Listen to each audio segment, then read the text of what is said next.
Hi guys, Robert Bruce Anderson again with the next video in this course, Starting Your Own Woodworking Business. And we now got on to testing your market. So you've done all your research, you've thought up all your ideas, you've spent hours counting numbers and checking, you've done your business plan, it's all going to work. And now you want to go out there and start to see if this really is going to work, okay? I'm probably going to get this done in a single video, so let me get straight into it. First up, take the products, those 2 or 3 or 4, 10 if it has to be, but try not to do it 10, 2 or 3 or 4 products that you want to make to test, and make stock of that.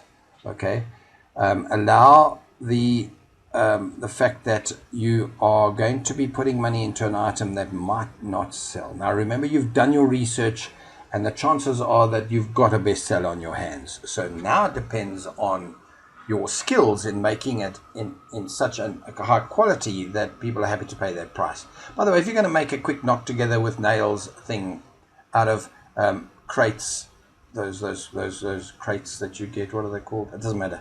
Call it tomato box crates. Allow that people will happily pay for that, but they want to pay very little. And if you take the most stunning pieces of mahogany and you do all sorts of things and you combine it with inlays and things, they're happy to pay the price for that too, if they can afford it, of course. So bear that in mind, but make sure that when you're doing the fancy stuff that your finishing is perfect, okay?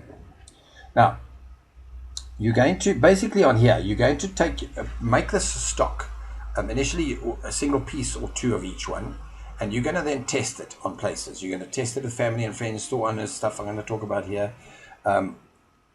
Once you've got a feel for that, let's say you've made 5 items and of them 3 have gone down very favorably and the other 2 have gone Now you make 20 of each of the first 3. 20 depends on what it is. 20 might be too little or too much. 20 benches too much. 20 bird swings for a bird cage too little.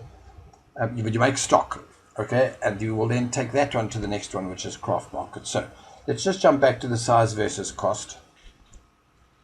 I spoke about this briefly before. If you wanting, in your research, you've come up with clocks, let's say as an example. It's a good example of where you can get small ones and big ones. You can make watches that fit on arms, wrists. You can make those pocket watches that go on a chain and they're fancy and it's retro, steampunk stuff. Okay, or you can go ahead and make desk clocks. You can make ornate desk clocks that go on your mantelpiece above your fireplace. Please don't burn it. Or you can go to grandfather clocks and all sorts. Now, my example to you earlier was let me treat the clock as a box. So if you make a desktop clock, the mechanism that goes into that clock is almost the same cost as the mechanism that goes into this huge grandfather clock, full size one. Okay, your wood is the same effort of labor. There's a box and a thing and a frill and a portcullis. Sorry, I don't actually know if that's a word. There's a carved edging and a beading and a goodie and a bit of a brass screwing thing on the top. That's all the same, small, big. The difference is that your wood will cost more, but hey, just X more. And people will only want to pay a lot less for the little guy as they will pay for the big guy. So I always say, allow for that in your testing and in your costing. You might find that it's okay because you're selling 20 of the little ones to only 1 of the big one. So fine, that's turnover versus profit, versus gross profit. So allow for that too. But I'm just saying, think about it, guys. Think about it carefully. I used to get irritated that a client wondered why my single-seater was similar in price to my 3-seater. And I should instead have just tripled it.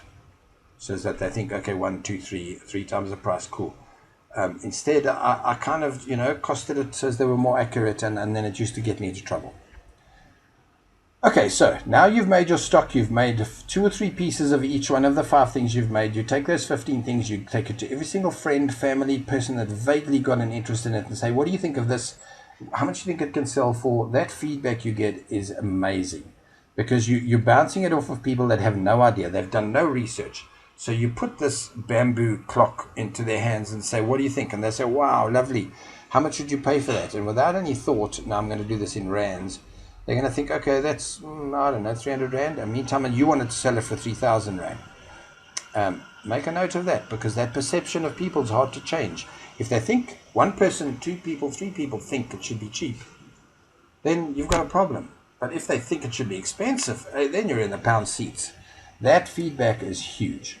Okay. Once you've had a bit of the knocking about that your friends and family and idiot whatever will give you, take it to the next level, to real people in the real business. They are going to be far more honest, true, but they're also going to be far more educated in their comments. So they will know a wholesale price and a retail price of an item instantly. And they will recognize from the quality of your item if it'll sell or not. Their eyes will light up with a no.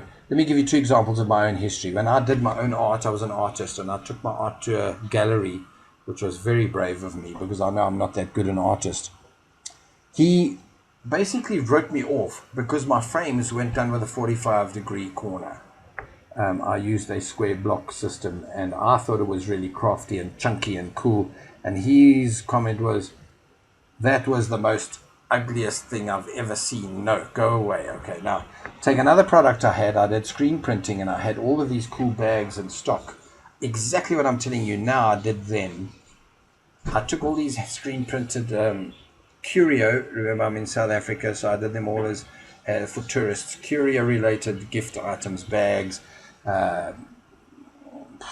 paper, sorry, my bad, all sorts of things anyway, purses, gifts, wallet covers and things, and bigger cushions and stuff. And I walked into the very first store, and I was taking it out, and I hadn't even said who I was yet, and she ran over and said, oh, those are fantastic, I'm going to take 2 of those and 4 of those and 3. I'm thinking, what?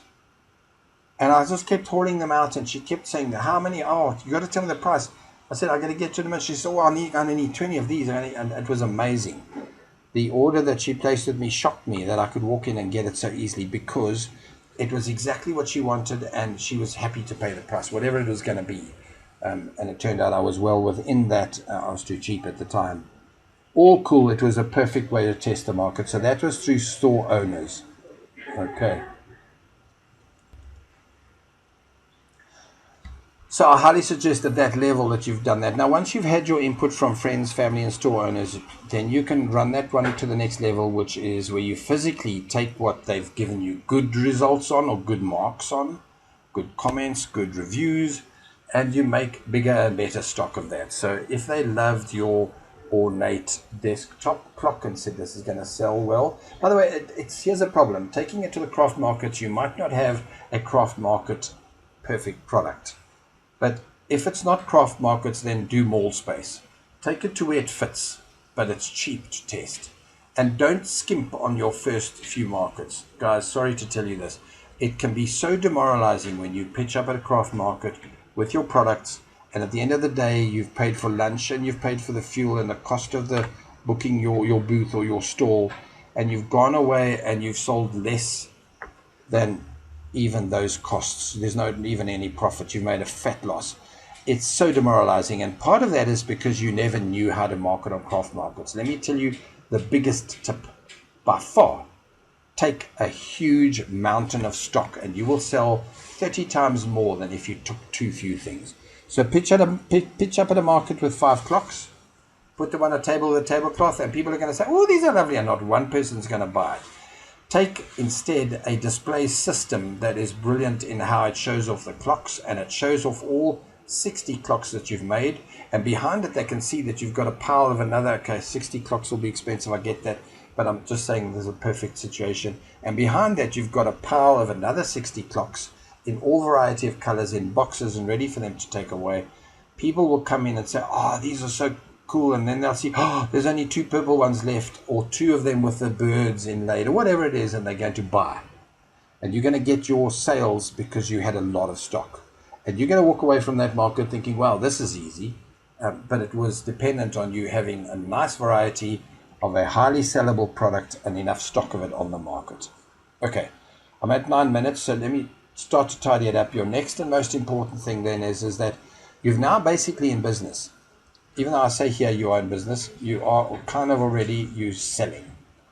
What you've got to do now is start to adapt this and look at what's selling, what isn't. Take away the birds if they weren't helping your clocks, and add more of the brass ends that looked cool. Keep growing your stockpile because it's going to work for you no matter what. And start to test this onto other markets bit by bit. Okay, so now go to the marketing options and send some of them, put some of the ads onto Craigslist and see, that kind of thing.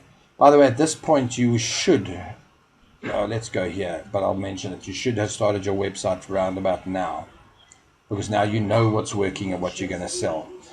Okay, at the same time, you need to take this and go back and refer this to your original business plan and compare it to all of the research you did there, okay? And make sure that you are correctly on course. That extra effort is, by the way, all the way down to about here, conclusion, is all still in the setting up of your business. Even though I'm saying to you here, you are in business already, you aren't really. You're still testing and formulating the best dimensions, size, color, smell, taste of your product, okay? Please don't let them lick your clocks. But it's all there. Let them lick your clocks if it makes them happy. Sell them a clock and tell them, taste this clock. And just coat it with some vanilla essence. Okay, so, sorry about that. I'll behave again. So now you're going to keep retesting and testing. Going back, I mentioned in another video I did for this somewhere along the line is that don't ever stop retesting. Don't ever stop doing keyword research. Don't do it every week. But once a year, go back and double check if you're not missing out on something that you didn't think of back then. Go back through this course once every 2 years and say, wow, Rob was right. I should have done the size versus cost thinking back then. I can't expect you to absorb this huge amount of information in one sitting and walk away thinking, cool, I know stuff. It took me, whatever it is, 35 years to soak most of it in. That's the way it is. All I can do is give you the good advice now and get you to keep split testing, keep comparing details, keep going back to your original notes, your business plan. Go fishing, go sit on the beach, go sit on a mountain, go sit in front of a fire and think about what you've got to, where you could be, where you should be, and if it's really what you love to do. 12 minutes of done testing your market, guys. This is important, less important than your business plan that had to be done right. Okay, we're going to jump to in fact, you're in business? No, you're in business. I'm not going to go to do a video on that. My bad, it's included in this. You are in business. I'm going to go on to your marketing options in the next video. Let me show you. It's going to be detailed. Appreciate it. Cool. Thanks, guys. Take care. Cheers.